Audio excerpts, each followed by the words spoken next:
was when Karyn said at the very last minute that she couldn't come. We said, "Oh, what are you going to do about your presentation?" And she wandered off into the distance. She breezily said, "Oh, you and Joe can do it." And when we picked ourselves up off the floor, we said, "Oh, have you got some notes?" And she said, "Oh no, I haven't done them yet. You can win it." So we've put some notes together. We hope that you will be patient with us. Thank you very much.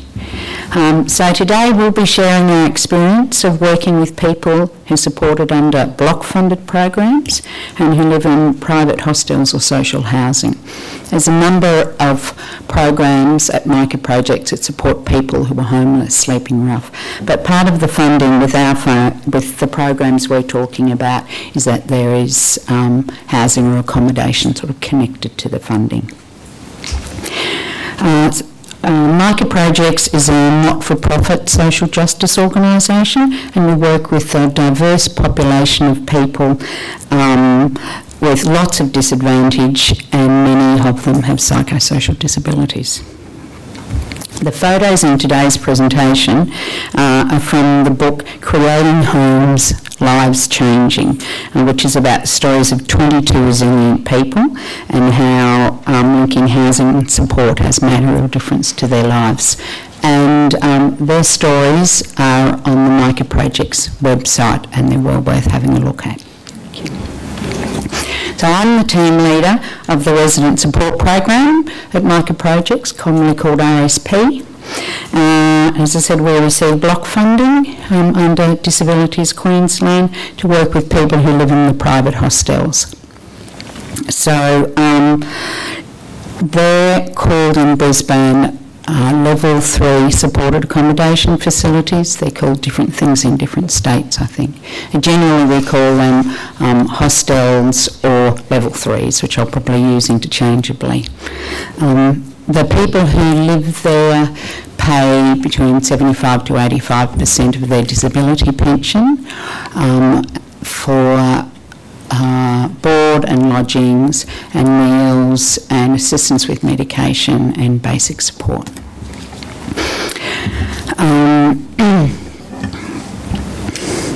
There are 15 hostels across Brisbane. Our program works in the central Brisbane area, and we work in about 5 of them. There's around approximately 700 people living in these facilities across Brisbane, and about twice that across the state. And there is a serious misconception, I believe, certainly in Queensland anyway, that these people have low support needs and may not necessarily fit into level 3 of the NDIS.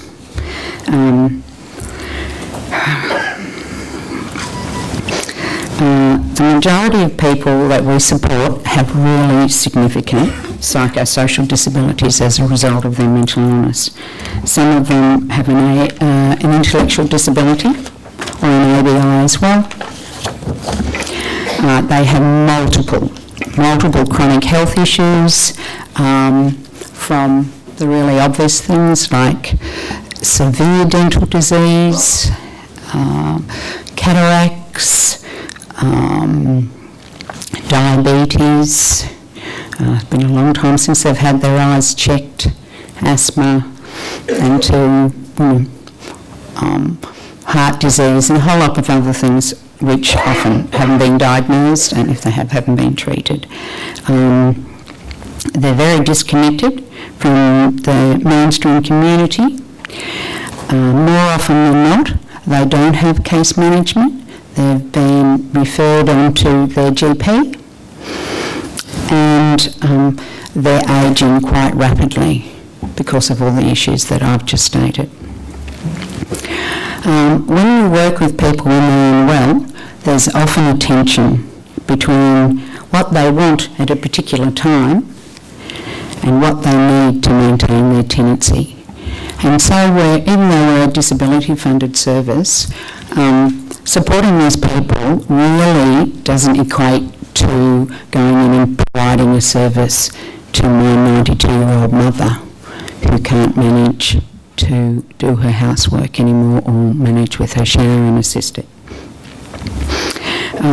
It's about constantly renegotiating when we go in. It's around, when people are managing well, that's pretty easy. When they're not, it's about knowing how much to step in and whether you need to leave it to another time. And it requires a real team approach and a lot of advocacy and skills. Are we going for time on that? Yep. I'll tell you the story of John. John has a mental illness and acquired brain injury. He was, less now, a frequent user of emergency services. He had multiple evictions, probably, I think, from every type of accommodation that exists: boarding houses, private hostels, private housing, social housing. He has significant anger management issues and has been excluded from many services, and his willingness to engage with us varies a lot. He had lots of risky behaviours. He often won't answer his phone, so it can be hard to contact. He has had regular conflict with the police, meaning he needed support around negotiating the social justice system, and drug addictions. So 12 months ago, he moved into a social housing unit, and we started supporting him when he lived fairly fleetingly in a level 3. So when he first moved in, it required a lot of support. Okay, really flexible support. We needed to step in and out. We needed to help him manage with his cleaning. We need to do a lot of advocating with his neighbours, with the tenancy people, working on his health stuff. But over time, it's been 12 months, and he's incredibly proud that he's maintained his accommodation, and he's got a lot less risky behaviours. He's managing his money much better. He keeps his unit clean most of the time. He still doesn't like his neighbour, but most of the time he tolerates them pretty well. So we still need to step in and out, but not as often as we did. And, it's such a worthwhile thing to put the effort and the flexibility into that. We're lucky enough to have an after-hours service, so we're able to have people going in whenever it was needed to start trying to nip the crisis in the bud so he wouldn't lose his tenancy. I'll stop talking and hand over to Jo. Okay, so I'm going to talk about my team. In 2006 we received funding from Disability Services in Queensland out of a capacity building round to implement a block funded outreach service for people who had a disability, including psychiatric disability, who had been experiencing homelessness. It was a kind of an anomaly at the time, and it didn't fit into mainstream homelessness services, and it certainly didn't fit into mainstream disability services. And I think 7 years down the track now, and we look at some of the changes to and tolerances around what's actually required around eligibility, and how that has changed and how that actually affects the people that some of the people that we have worked with in a negative way. The purpose of our work is to work towards the goal of recovery, assisting people to achieve a valued sense of identity and a role in their personal and community life. And we do that through assisting people to sustain their tenancy and meet their tenancy obligations, and also to help people access the services in order for them to maintain stable and connected lives through linking with individuals, with family where possible, the community resources and healthcare. Home Fund is an evidence-based supportive housing outreach model, and we provide a continuum of supports that are flexible, which can provide intensive services when required or when a person's experienced a crisis, and we can withdraw when the person no longer needs, when the crisis is resolved. And often we need to work in pairs when a person's unwell and behaviour is aggressive, you know, their behaviour may be aggressive, which threatens the safety of staff and or themselves, or when there sometimes can be issues of gender, which can result in certain behaviours towards staff.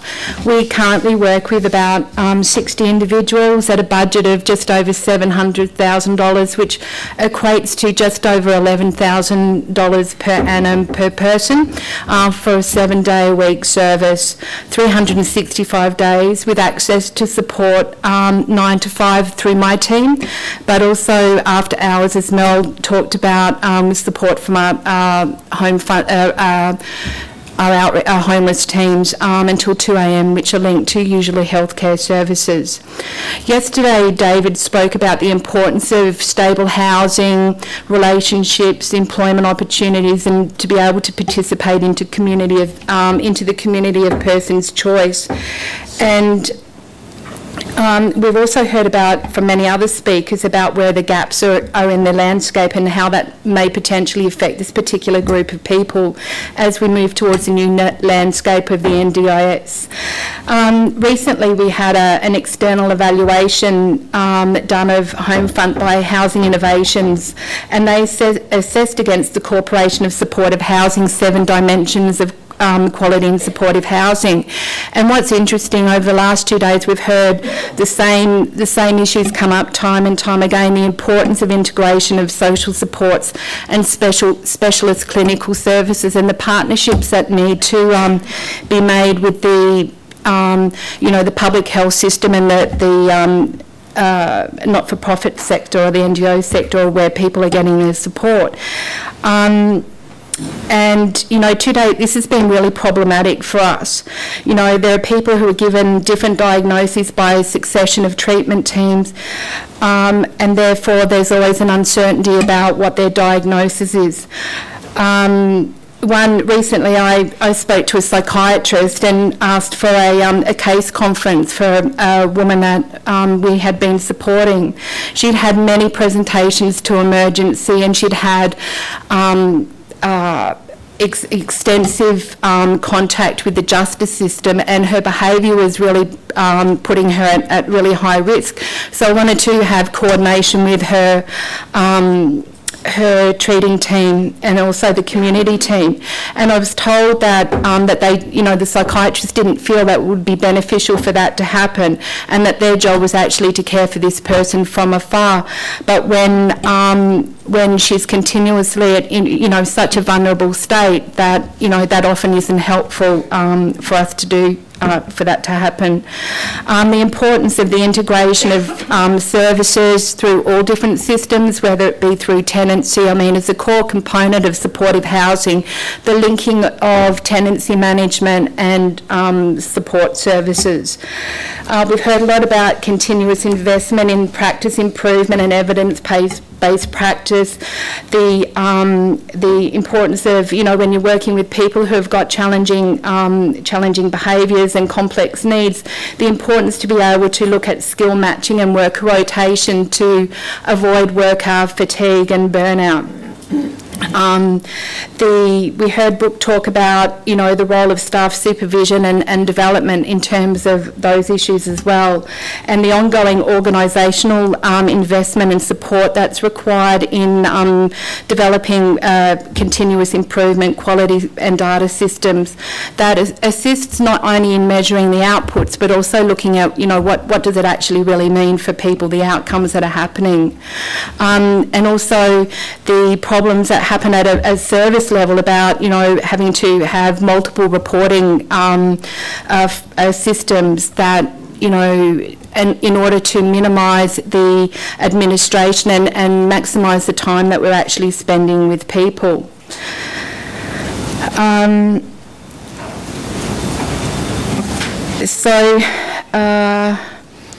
Yesterday we heard about the need to provide the right service and to reduce wastage on providing the wrong service by relying on the crisis services, the importance of providing flexible wraparound support, and the ingredient, some of the ingredients that the evaluation talked about were exactly the things that we've been talking about for the last 2 days, so that we can actually provide consistent support to people who experience psychosocial disabilities. And I guess our challenge is about how do we build and develop the capacity and opportunities in this competitive market and environment.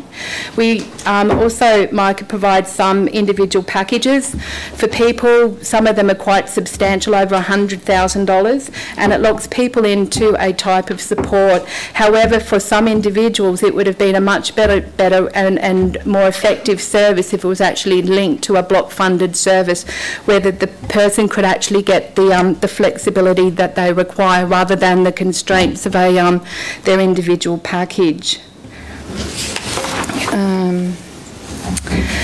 Many of the people we heard Indigo talk, and it really sort of made a point to me about, that when she came to the door of the service that she was accessing, that she was looking for an art class and a cheap meal, but it wasn't for some time down the track that, when relationships had developed and she was then at a point of being able to work on the stuff that really made a difference in her life. And this too is our experience, as well as with some of the people that we work with. And some of the relationships have been built over a 10-year period. One fellow that we work with, he has a lifelong history of complex trauma. He's been disconnected from his family and culture as a young child.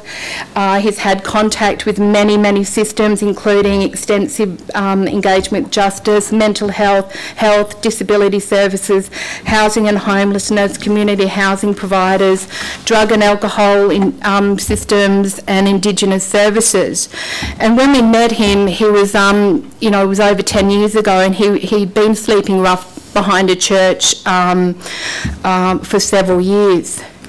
Earlier last year, he sustained a significant ABI when he was walking across the road and he was hit by a motorcyclist. And he was in a coma for over 6 weeks and was told that he was unlikely to survive. And as a result of his injury, he, on top of his already his complex needs, he now had a brain injury. And I think, one of the really important components of people like this is the role of integration and service coordination. And it takes many people to be able to provide this wraparound support. This fellow now has sustained his housing for over 3 years, and and some of the, and one of, even though we have a 9 to 5 service predominantly, one of the really important parts that we've had to do is support him to manage the tensions between his cultural obligations with family and kin, and the unintended consequences it has on jeopardising his tenancy agreements. So that's been able to respond when there have been noise complaints at 2 o'clock in the morning, and when his family have arrived from interstate and he's got a whole heap of people, and our teams can go out there and actually support him to manage that differently so that he can stay housed. I just briefly want to talk about a 500 Lives campaign. And we heard a lot about, the need for a change management strategy and to build capacity in the sector and to break down barriers of disadvantage. In 2010, we conducted our first registry week where 231 people were surveyed. 65% of those respondents had significant chronic health conditions, high levels of disability, and the most vulnerable had 6 years in homelessness. This campaign is a collective impact campaign, and it was about looking at how we can break the cycle of homelessness. And the data that came out of that, the latest snapshot, is what was interesting was the aspect that people self-reported least was their disability, which was minimised and also minimised the impact of their mental illness on sustaining their housing. And we learnt the high percentage of people who have experienced homelessness also have disabilities and or psychosocial disabilities. So I'm going to skip through this, Mel, now. Okay. It's amazing you think it's going to last forever when you're up here.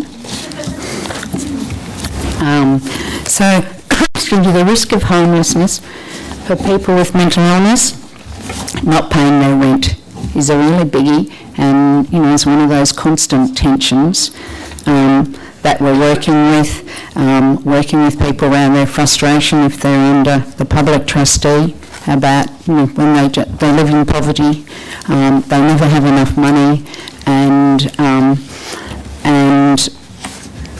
you know, they're not necessarily understanding or wanting to understand why they can't have it. And in that moment, they'd rather have the money than pay their rent. And brokerage for unexpected relapse, that's a really important thing, because if you can put in a small amount of money when somebody's having a bit of a crisis, then often that can be enough to maintain their tenancy and stop a large amount of money needing to be put in when they become homeless again. Okay. Well, I'll leave those because they're things that we've discussed really, cleanliness and hygiene, about stepping about, always about negotiating. Conflict with neighbours is a really common thing, and the illegal activities that happen quite a lot and how we can minimise those. So the emerging unknowns for the NDIS, individualised funding for those who get it. Is it going, what will it be like? Is it going to be flexible enough? Assessments and documentation to be eligible. You know, for those, there's a lot of people living, especially in the boarding houses and the hostels, who don't have any support. And who is going to be supporting them to be eligible?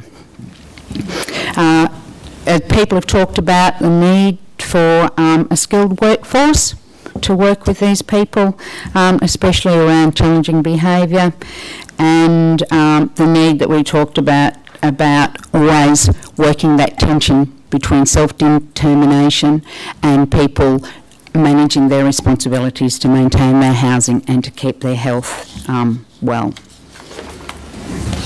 Okay. So some of the successful approaches that we've found over the time is around successful coordination, case management and the navigation between systems. And I think that we always need to remember a PIR recipient recently said in great frustration, expletive, coordination, I need a worker. And I think that, you know, when we think about program design, we need to make sure that we provide enough flexibility for the to respond to the individual needs. The next one is about helping people stay housed, and we do that through proactive engagement, especially when the person is not wanting much engagement. It's about being trauma informed, it's understanding what's happened to people, and it's not just about their behaviour. The importance of social inclusions, things like events, activities in the community, helping people link in, but not in isolation, but with support. And, you know, with the overview of how do you engage people in activities that other people are doing. It's also about assisting people support with meeting their obligations, you know, particularly around paying rent and things like that. And also proving our worth, you know, by providing, you know, practical support with shared outcomes. And also it's about supportive housing, it's about tenancy outcomes plus a quality of life. Okay.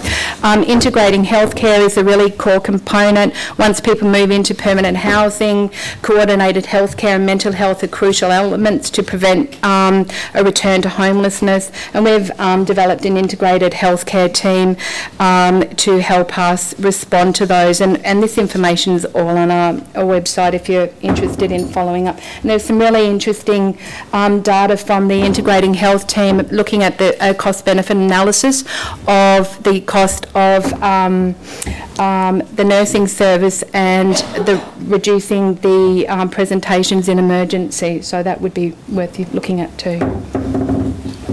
Okay. All right. So the questions are, how do we ensure that the people with persistent and complex mental illness aren't left behind? How do we make eligibility work for people with multiple disadvantage? How do we maintain a flexible and not prescribed workforce, such as teamwork? And how do we meet the challenge of engaging the people who are not interested in engaging in the NDIS? So just to finish up, the NDIS is a great opportunity for change, and it's our responsibility to ensure people with complex needs who do not readily engage with systems and services have an opportunity to participate in the NDIS. Do we run the risk of deserving and undeserving, of the deserving and undeserving because of their capacity to engage rather than the need for us to engage? In order to ensure that they are included, we need to continue the collective action and strategy that this conference has been so good at achieving. Thank you.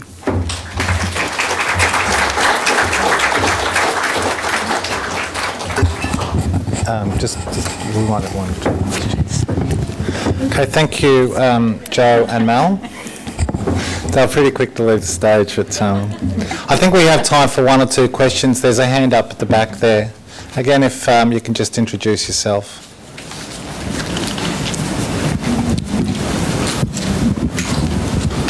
Hi, I'm Lisa Short from the Hunter Trail site with the NDIS. I totally agree with you, and it's a question I guess that the agency's struggled with around how do we engage with rough sleepers or those people with really complex needs that at the moment we don't think we're accessible to. So if you have some ideas on how we may do that, we really, really want to hear from you. If we can talk, to save time, we can talk afterwards if you like. At lunch? Yeah. Great. Okay. There's another, I think there was a question just there first, sorry. Hi, Jasmine Williams from MIFQ. We're based in Queensland. We're doing a readiness project in Queensland. I don't actually have a question, I just have a comment. I just wanted to compliment you on your photos. It is devastating to see lots of photos out there in the community of people living with mental illness who wear beanies and are looking sad on the street. And it's an incredible process to be able to see people who are living with hope. So really big congratulations to you on that. Thank you. All these people actually have experienced long-term homelessness who now, as we said, are living in their own homes. Hi, my name's Naomi Green. I work for Aging Disability and Home Care in New South Wales, and I'm one of the senior policy officers in our boarding house team.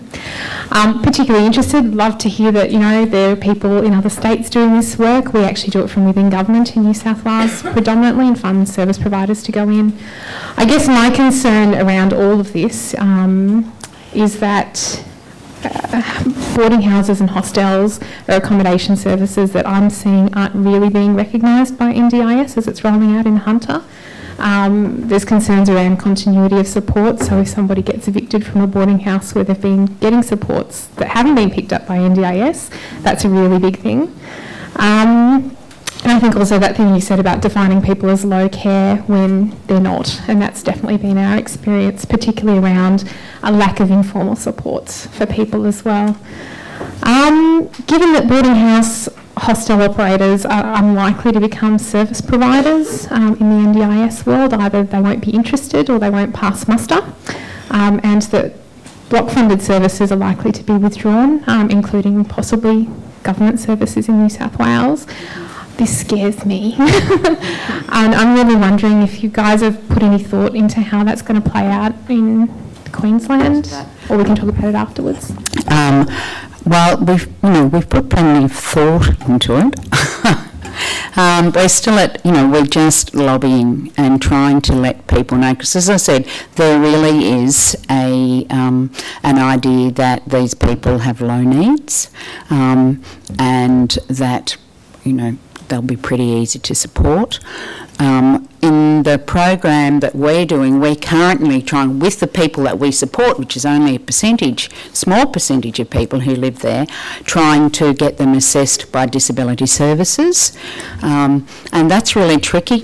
People need birth certificates, they need all that paperwork they don't have, but also it's called a request for assistance. And the people that are assessing them say, well, why are you here? They don't need this assistance. They're living in a level 3.